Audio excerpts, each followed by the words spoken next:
when a diabetic woman in my family got pregnant at 20 years old, she found out at 22 weeks that having this baby was a huge risk.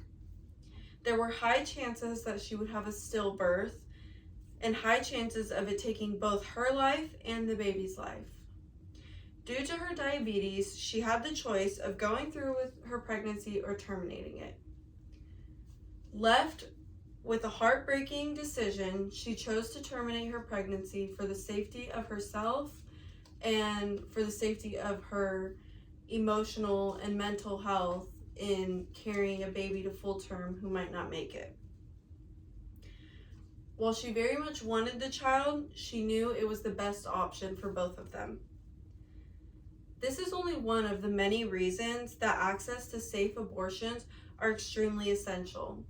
Without this option, my aunt could have been risking 2 lives.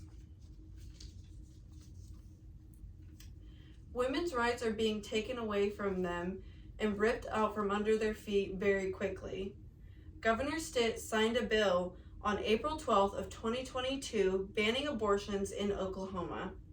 By doing so, it makes performing an abortion a felony, punishable by up to 10 years in federal prison. The bill only makes an exception in the case of saving the mother's life. According to news outlet PBS, last updated April 12, 2022, Stitt says he plans to outlaw abortions in Oklahoma.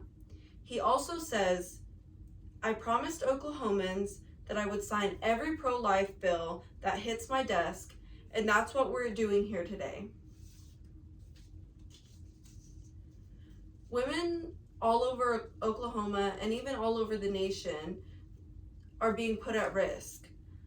There are no exceptions for the bill that Governor Stitt signed, even in cases of incest or rape. So even for a 13-year-old rape victim, it is something that the child will have to live with forever. There are no exceptions for a 13-year-old girl who has been violated in some sort of way and the outcome was pregnancy. Not only is it physically, but it is emotionally damaging. According to news outlet Texas Tribune, published on June 24, 2022, Joe Pojman, executive director of the Texas Alliance for Life, when a woman and a victim of sexual assault that results in pregnancy, from our point of view, we now have 2 victims. By this quote, you can tell that both the mother and the child severely suffer from having an unwanted pregnancy. No child deserves to be born possibly being resented or unwanted. Bringing a child into this world forcefully is not a great way to have a child or provide a supportive lifestyle for a child. Safe abortions are extremely essential for women's health, and unsafe abortions can cause huge risks. A ban on abortions cannot ensure that the abortion rate will lower. It is possible only the rate of safe abortions will lower. Published in 2018, according to Guttmacher Institute, a research organization worldwide, 55% of abortions can be categorized as safe. Safe is meaning a trained medical professional is performing these abortions in using safe methods and under tedious care. 31% worldwide is categorized as less safe. Less safe is considered a trained healthcare professional using an outdated method, or a woman using a safe method not being instructed by a medical professional.